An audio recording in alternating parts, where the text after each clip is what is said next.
Hello. Today's walk is a circular one, starting at the car park of Barmby Barrage, an environment agency depot in the village of Barmby on the Marsh. To start with, I'm heading east along the River Ouse for a few miles. I turn away from the river to a village called Asselby, and then through farmland where I'll join the River Derwent further upstream. The barrage is situated at the point where the rivers Derwent and Ouse meet. The Ouse here is tidal, and the barrage that was built in 1975 I think has two purposes. It's a kind of a dual system, what I understand of it. It's a barrage to keep water out, but it's also got a lock to allow access between the Ouse and the Derwent for boats. The reason it's necessary to keep water out of the Derwent is that the Ouse is saltwater and tidal. The Derwent is fresh, and by keeping the two separate, it allows Yorkshire water to extract fresh water further upstream. I think the barrage is also opened at times of very high water levels to help with flood prevention in the area. The large town of Selby is just a few miles upstream from here. The riverbank here is protected by a large earthwork all the way along each side to prevent flooding of the very flat farmland. And the first part of my walk takes me along the top of one of these banks.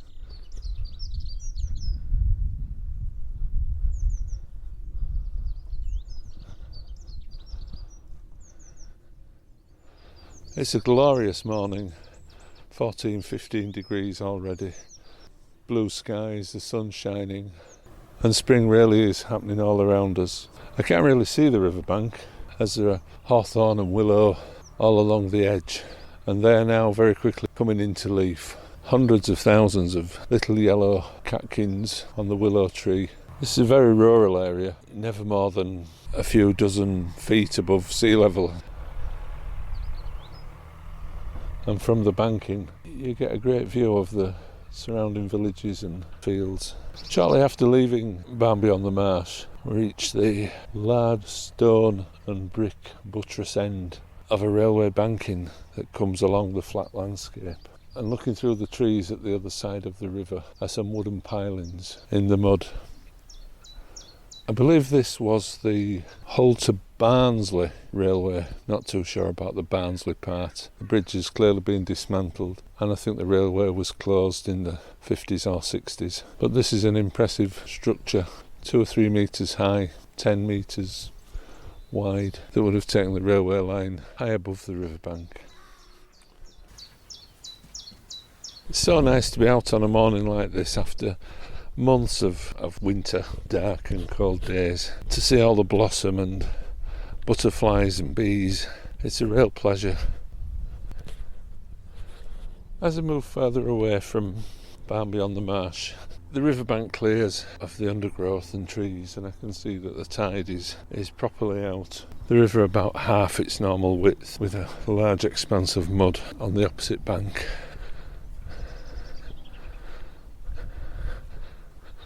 The landscape is also opening up around me, and although rural, it's a very busy rural environment with farmhouses, villages, electricity pylons, wind farms, and mile after mile of flat, open agricultural land dotted with trees, hedges.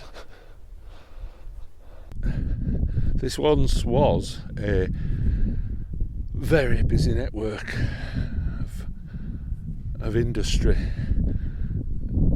All the towns upstream had barges going to and fro.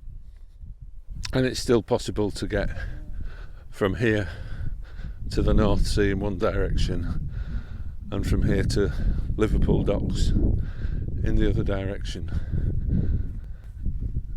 Today though, it's just a broad expanse of fairly empty water. I've dropped down from the high banking now to the actual riverbank. Opposite me is, I think it's the point where a drain reaches the river. Vast amounts of water pumping out of it. This whole area was a vast fenland thousands of years ago, and I guess it's only maintained as flat farmland by a whole network of dikes and ditches and pumping stations. Behind the pumping station, which is a low utility building surrounded by a high fence, is the large complex of Drax power station. The whole of the Aire and Ouse valleys was once filled with power stations. I remember as a child growing up in Leeds, there was a power station at Kirkstall, which is in the heart of the city. There was one at Skelton Grange, which again is very close to the city centre. They went many years ago. More recently, the vast Ferrybridge power station has lost all its cooling towers. The same's happened at Eggborough. As we move away from coal-fired power stations to a more sustainable form of energy.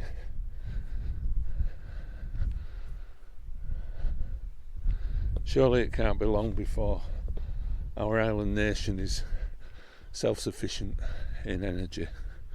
Spending time outdoors, you realise there are not many days of the year when we don't have wind. There are no days of the year when we don't have tides. I hope in my lifetime I can see that all of our energy comes from sustainable sources. The whole of the bank here where I'm walking is covered in the prettiest yellow flowers.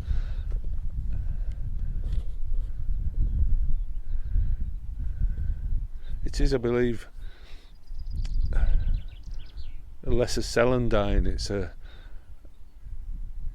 like a large buttercup. Comes out early at this time of year. The whole of the banking on either side is dotted with yellow.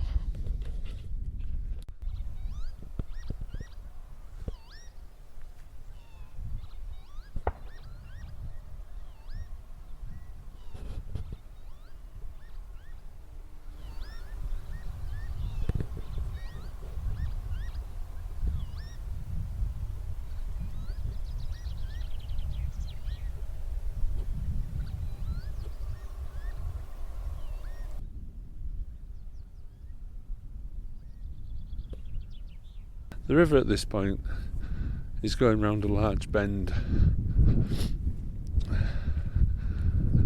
and the far bank looks beautiful in the early morning sunlight. No more the brown, glutinous, silty mud, but the whole bank is brilliant silver. The water reflecting the sunlight.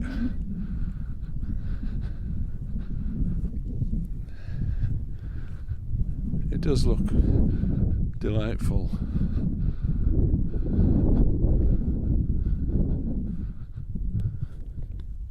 I'll be turning off from the River Ouse soon to start crossing the farmland to the point in a few miles where I'll meet the River Derwent. I thought I'd stop for a few minutes and take in the scenery. Again, like so much of Yorkshire, it's not the breathtaking beauty of the Dales or the Peak District or the North Yorkshire Moors. But honestly, it's absolutely stunning this morning, sitting on the north bank of the Ouse looking towards the south where the sun is moving across the sky. There's a haze across the landscape. The wind farms, even on a day as still as this, are still turning slowly. There's a wind farm on the bank just opposite, and the blades are just turning ever so slowly. And I had thought, looking at the river, that the water was flowing the opposite way. Not knowing too much about these things, I thought it might be an optical illusion. But now I've sat down, it is. I'm sat a few feet away from the muddy slopes that lead down to the river. Mallards just flying across the river reflected in the water, flying west to east towards the sea. But yes, the water, it is flowing the opposite way. There are sticks and branches and debris, and it's all flowing away from the sea.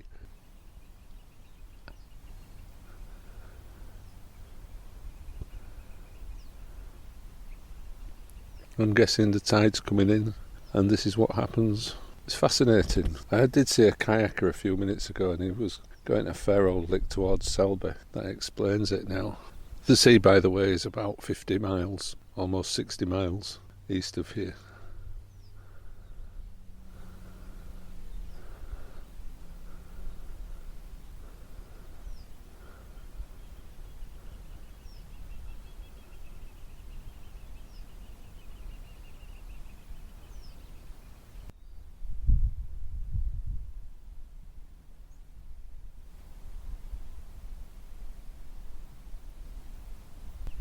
Time to move on from this idyllic spot where I've had a quick coffee. The river is so still, flowing but still, and looking at its dark waters, the far bank has an exact mirror image of the real world. The trees, the wind farms, the sky, all reflected in the still waters.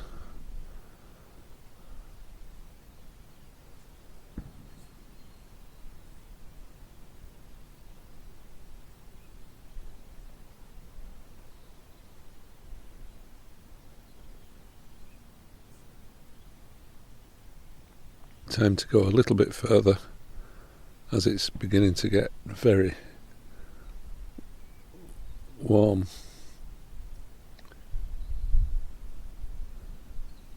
Sitting here in the sun. My path's still taking me along the top of the banking that forms the river defences at the side of the Ouse, all the way along the lesser celandine flowers have littered the path. Skylarks have hovered high above the fields singing. Mallards have flown low across the mill pond that is the large River Ouse. It is only a few days since all the trees were bare except for the blackthorn, the hedgerow plant that flowers before its leaves come out. Now in a field to my left is a lovely long hedgerow that is completely green, and in the distance there's a small wood and I can see the leaves turning to green, and along the riverbank the willow has a yellow tinge.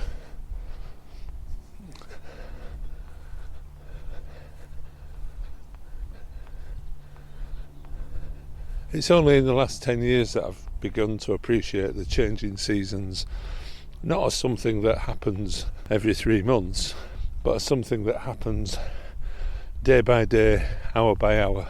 Small, subtle changes, but they do happen every day, without fail. I've reached the point where I leave the Ouse for today, head inland on a byway called Landing Lane, a clear sign that the local villages were tied very much to the river in the past. I'm heading towards Asselby, which I can see in the distance. To my right, maybe 2 or 3 miles away, I can see the road bridge that carries the M62 over the River Ouse.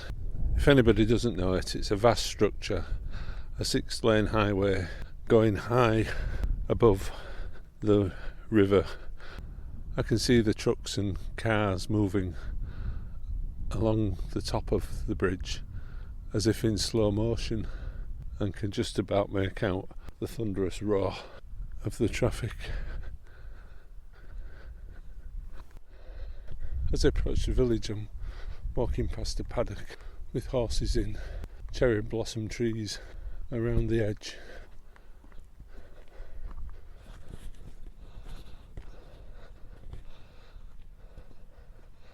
My route has just taken me through the little village of Asselby, a lovely little place with the nicest magnolia tree in a front garden that I've ever seen. It must be 30 years of age, and it was absolutely covered in flowers. It was beautiful. The village has a pub, the Black Swan, that I believe serves food and alcohol, and at the back of it was a little shop called the Vintage Shop that sold collectibles and little pieces of furniture. They also did lovely coffee.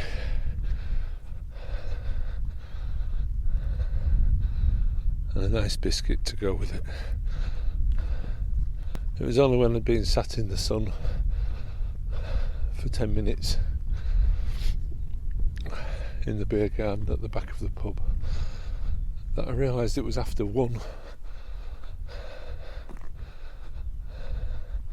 And as this was a short walk and I was supposed to be finished for 1, I thought I'd best press on. I've walked through the village and turned off on a track heading across the flat farmland.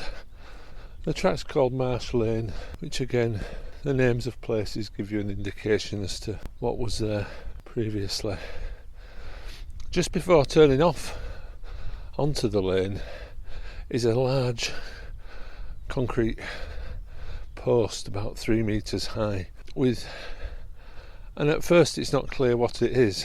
On closer inspection it's got a piece of wood attached and some ironwork, and it's what was, or what is, left of the level crossing from the railway that I mentioned earlier. I believe there was a station here and another one at Barmby on the Marsh.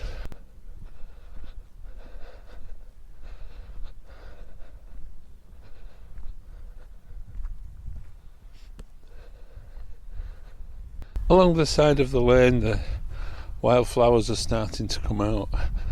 The pretty blue and white flower of bird-eye speedwell, a little bit like forget-me-nots, clinging to the ground.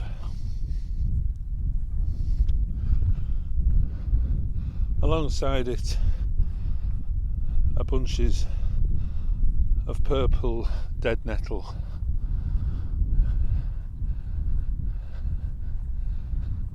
It's dark leaves and small purple flowers.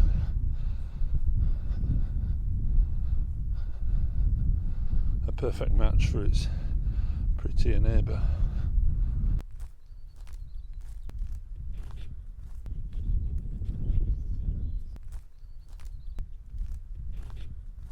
I've just reached the River Derwent and crossed over Lofton Bridge, which carries the main road from Selby to Hull. You can walk back down either side of the river from this point back to Barmby on the Marsh. I thought I'd take the opposite bank on this occasion. It looks like this is going to be a very pleasant walk. Large parts of the lower Derwent Valley are protected areas, bird reserves and areas of special scientific interest. It's certainly an area that I want to explore in more detail.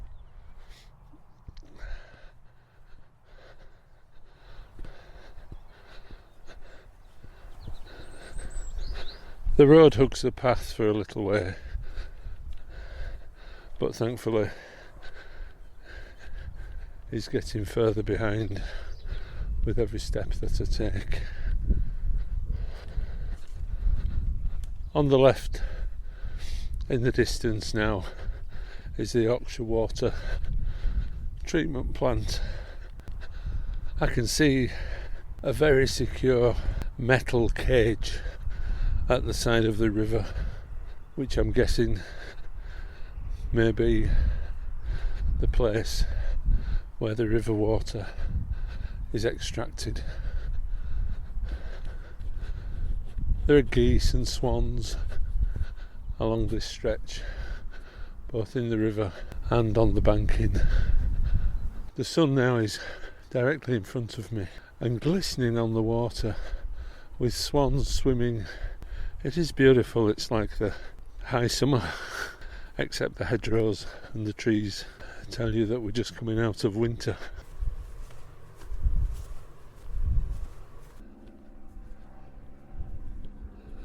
I'm past the water treatment works now. Again, walking on the flood defences. The farmland to my right is being worked by 2 tractors.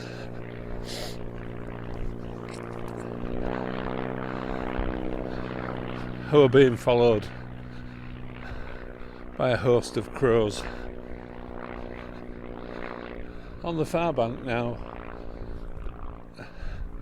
willow trees blanket the entire bank as far as I can see.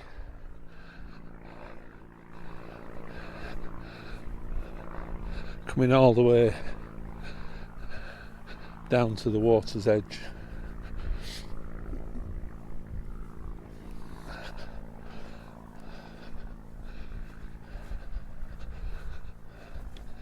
The only remaining power station with all its cooling towers intact is Drax, and that now dominates the southern skyline. I can see 2, 4, 6, 8, 10, 12 cooling towers.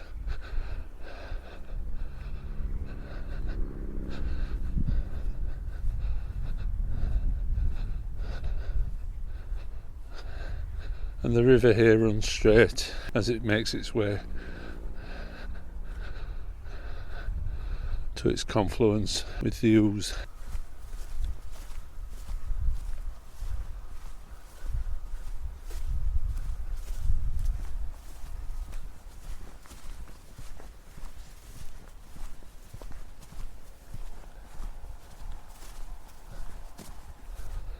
The village of Barmby on the Marsh, set as it is in the shadow of the mighty power station. I remember last time I came here, it was at harvest time last year. It was about as warm as it is today, but so different. Today the crops are a few inches high, the trees, some of them still bare. Then we were in the slow rundown towards autumn and winter.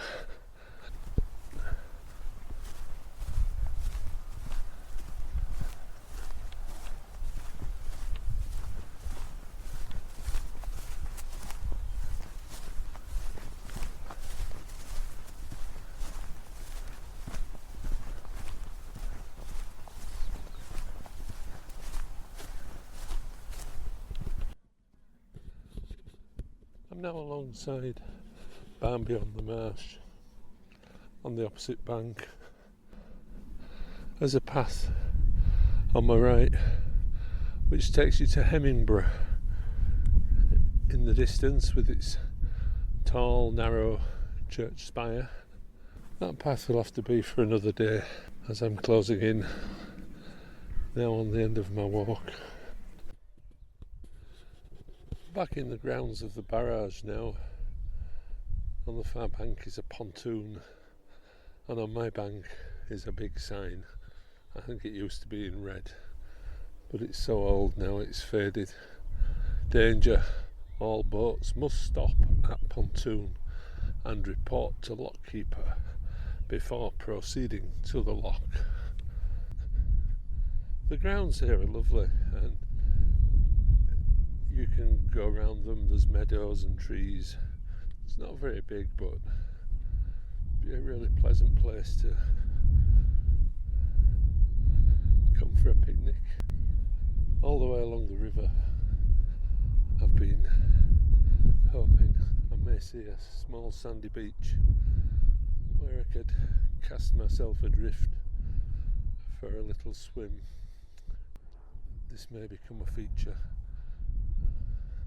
of my little jaunts into the countryside.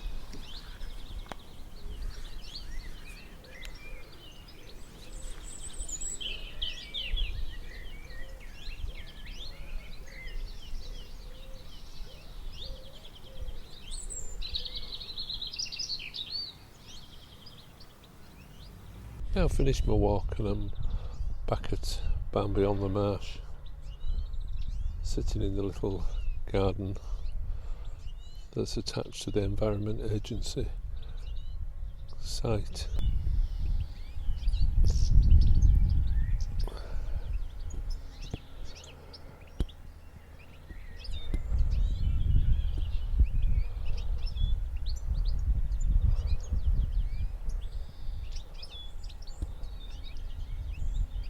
That's all for this episode. For now though, cheerio.